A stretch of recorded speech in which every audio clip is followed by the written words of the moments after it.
I'm Bianca. I'm Alexandra. I'm Gabi. And we're part of the Bravos team. We are back with a new episode of Brave Around the World. And we are honored to have today on our new episode, Team Justice. So, what's your name? So I am Alu. It's my first season on FTC, and I am the manager project about my team. Hey guys, my name is Marianne. I'm 16 years old. This is my first season on First Tech Challenge, and I'm responsible for all the documentation of the robot. We're glad to meet you. So, now we can start with the questions. Okay, so firstly, how many members does your team have and how is it organized? Okay, so our team have 10 members. So we have 5 members to robot and 5 members to alternate. And it's like one business, two manager projects, one captain team, and one designer. And in the part of the robot, it's one Head designer. CAD designer, one engineering, one programmer, and 2 finger designers. Oh, wow. There are quite a lot of members. Yes, and you're very organized. Okay, Thank you. so now that we have heard all of your departments, we're wondering what's the process for accepting new members and volunteers in your team? You mean member selection for to get in the Yes. team?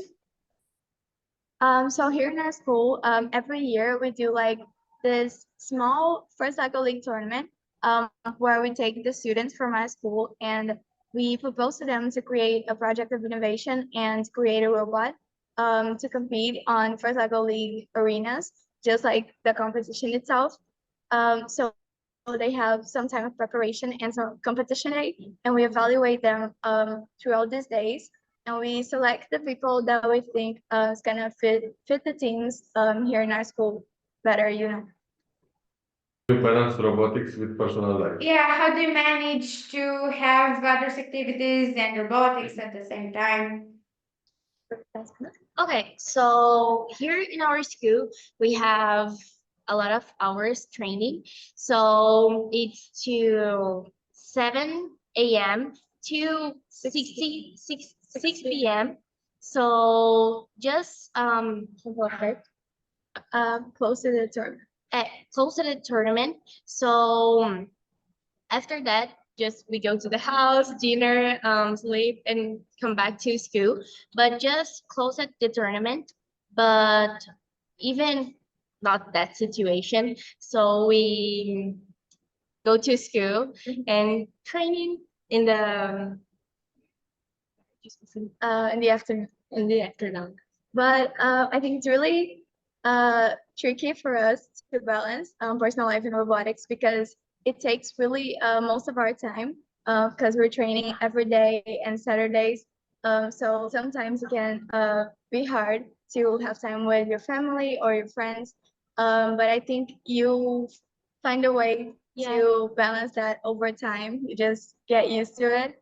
And it really pays back, you know.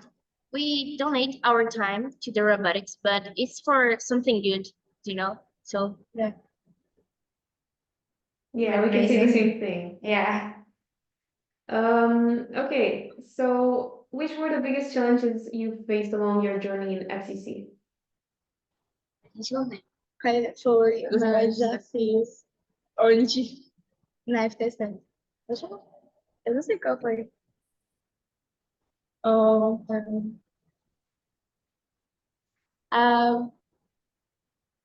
there's no I rush. think- You can think. I think in the beginning of the season, we had just 4 members with experience on First Tech Challenge and 6 members that never had competed in this competition before. 4 of us came from First Cycle League competition and 2 never had any experience in first. So it was kind of tricky in the beginning to make everyone feel comfortable and learn what they had to do within the team. I think that what was one of the biggest challenges. Yeah. But it turned out well in the end. But I think the old members really found a way to teach us and help us through this process. So yeah. So we were wondering if you have integrated your robots to um, integrate them in real life to use them to solve other problems. Like, have you done any new initiatives besides the competition robot? Uh, yeah, sure. I think robotics helps us in our real life like all the time. Like we learn how to work in a team that we weren't so great at doing before came to robotics, and it helps us in school with our families. And you know, just having abilities with programs like Photoshop and learning how to manage things better. That really like um added to our personal lives. So robotics literally change lives. So change your customs and your type, and it's your life is so different when you came to robotics. You be a so organized person. You learn a lot of different things. Your Languages. your speaking can be more good. I don't know how to say Better. that, but better. Better. Well, I can feel your robotics has changed my life as well. How do you address ethical dilemmas related to robots, such as artificial intelligence or job automation? Have you used any artificial intelligence in this season? No, I don't think we use any artificial intelligence this season. I think maybe we saw some things on programming to compare with our own codes and see which one is better and if we can improve something. But I don't think we really used it. I think we stayed with the to the traditional methods. Okay. So, Okay, what are the biggest challenges you've encountered in creating robots and how did you overcome them? Uh, Seja like, let me say it. I think the season is really challenging on the robot part. We have a lot of things to do and not so much time. So I think one of the biggest challenges was to really design the robot in the beginning. Like there was a lot of mechanisms that we could try to do. So we had like brainstorm a lot of them and test and see what other teams were doing and really see what would be better to do everything because we have like the backdrop and the drone launcher and hanging and a lot of stuff. And really, again, not so much time. So that was the biggest challenge, but it all turned out with researching and a lot of help always. Yeah, and innovate also at the same time about the mechanism and the program design. Yeah. Great. nice. So now we're wondering for what award do you aim this season? Aims. Objetivos dessa temporada. I think we're always going for as high as we can go. So we really would like to get the Inspire Award in our regional, and maybe a chance to go to the World Championship because it's really an unbelievable experience, and we would really like to be go. there competing with everyone and getting to know other robots and projects and people. And yeah, I think that's our biggest aim this season. So I feel we want that- to talk about Awards. the awards. It's like we want to get Compass Award because we want our code can be celebrated and promote. But we are working hard to be that because it's something that we want so much. Yeah, I think the Campus Award for our team would be really touching for us and important because our coach really went to some hard time with us. Yeah. And he really made an effort in FTC and FRC. So we would really like him to get the Compass Award. I have a little question. In our competition in Romania, we don't have this award. What does it mean? Compass Award. What does it represent? Compass Award, it's like a coach or a mentor that have Yeah, it's basically a coach that embodies everything that first represents.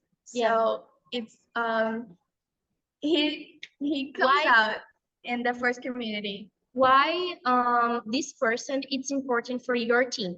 So here in Brazil, we did a video and we produced that, and some judges about this award saw this video um and evaluate it's like the impact of the story, you know. It's like the Daisley's Award, except Yeah, it's yeah, for yeah. I was about to say Okay, that. okay, okay. It's very similar. Yeah. Okay. How do you see the impact of robots on our society and daily life? the impact of robotics in daily life.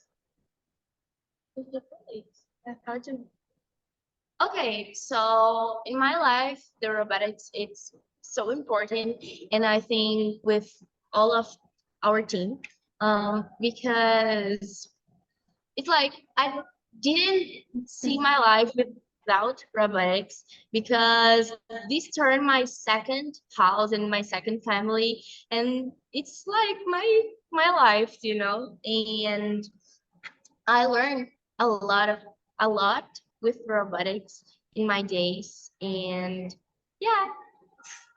I think not just us, but everyone in our family and our friends can see the impact that robotics had into our lives, both personally and emotionally and everything. You just become a better person because of first and because of everything you learn inside it. And yeah. That's true. I agree. We agree. Oh, We agree. I feel you. I do definitely feel you. Okay. Okay. What are your main sources of inspiration in robot development, and are there teams or projects that influence you? You mean the inspirations for the robot? Yeah. Yes. We inspire a lot in like industry machines, because one you're not, FTC and FRC are close to that, and they relate. So we inspire on mechanisms that some professional shows us or that we see in some technical visit. And in the internet, we had this I don't know, the robot this season is inspired on Flash, the superhero. Um, so he was one of the inspirations, and machines from like the farm.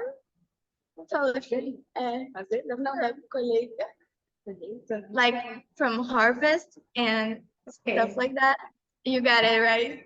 Oh, I know the system. Yeah. I know that system for robots. Yeah, you got it. And that was the inspiration for the intake. And for the outtake, we inspired on a firefighter truck, like where the stair comes out like this. And yeah, those were basically our inspirations for this season. Oh, Yeah. that's impressive. Yeah, the approach is very interesting. Okay, so the next question, how do you involve young people in your community in robotics? Do you have any programs where you teach them or guide them? Any courses? Okay, so we did our project, social project that we get to the community.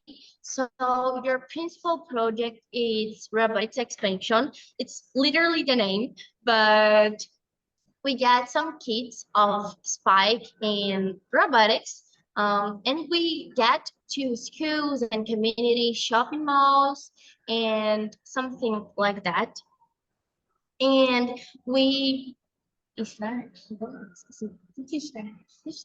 we teach the children to did some robot, and we without that we did a lot of projects, social actions that we get the robotics into like that. And our community too, around us, like our family, we involve that on our days because with presentation what we are doing, and we are so excited and we show to our family too. So I think all of the people that that we present present, we get the robotics because robotics it's into to our lives. So I don't know, we talk a lot about that too. Yeah, along with the kids from the robotics expansion project, I think the kids in our families, like Malu said, are always involved with it somehow. I mean, like little brothers and sisters are always around and always Yeah. learning what we do since like 8 years old. So I think that's the one of the principal ways that we involve the kids and young people along with us. So it's like in our team, and so in our school we have 5 teams about FLL teams, FRC, FTC, and F1 in schools. And all of that teams have like brothers, and like I have like we have a member in our team. He have like 17 years old, and our brother it's in our team. He have 15 years old. So we have a lot of brothers who get the category of the robotics. I don't know how to explain that. It's Well, I think we get what you want to say. Okay, great. How do you see the future of robotics? Are there specific technological directions or trends that particularly interest you? Uh, you mean how we see the future for robotics? Yes, Yes, yes. yes.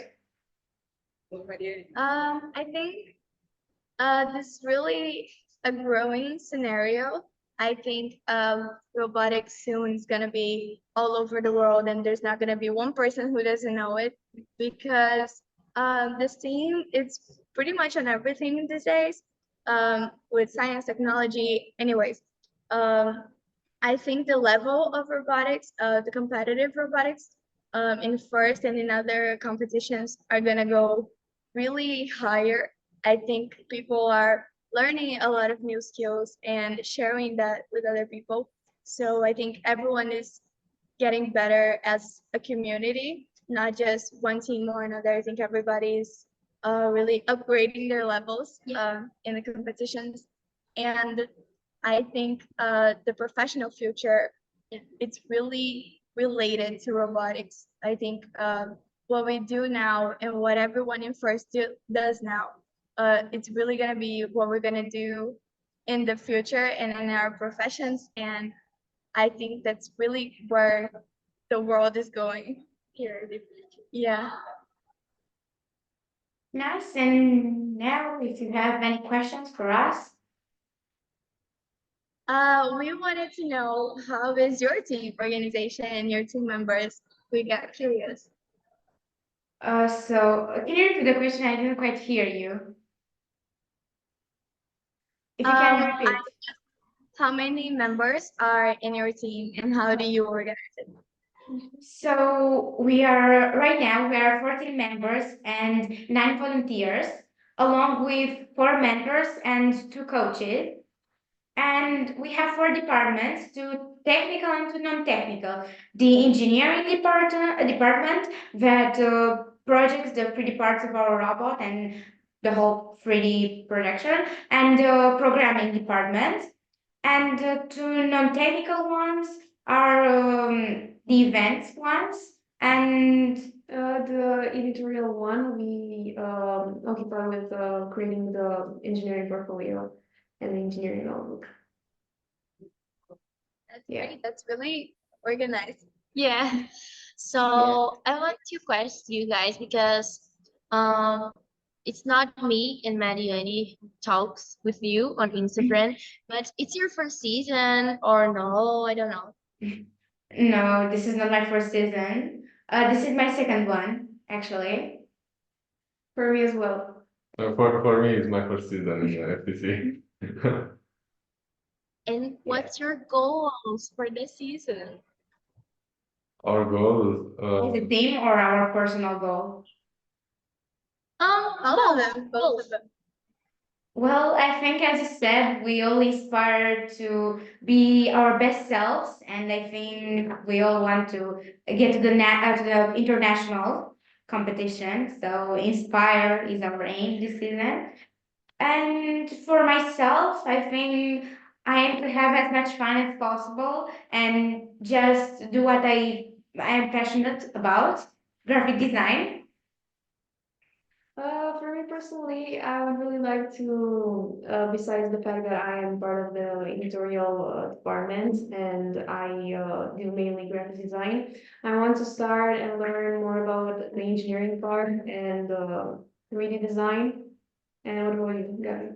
well, I'm in charge of video production for our Instagram page, and I think my goal is to make the best videos and best reels to promote what we do, and yeah. Yeah. That's really great. I hope you get your goals. They're really nice. Thanks as well, you get them. And I have a question about the engineering portfolio.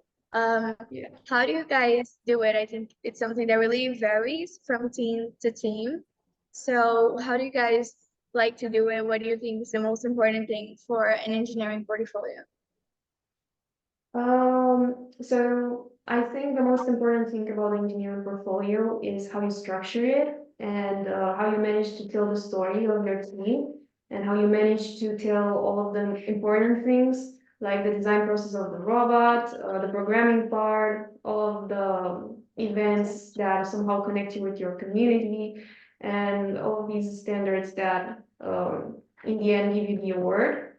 I think that is very important. And because I really love graphic design, I think that also aids a lot in a good engineering portfolio. So yeah. That's great. Do you have any more questions?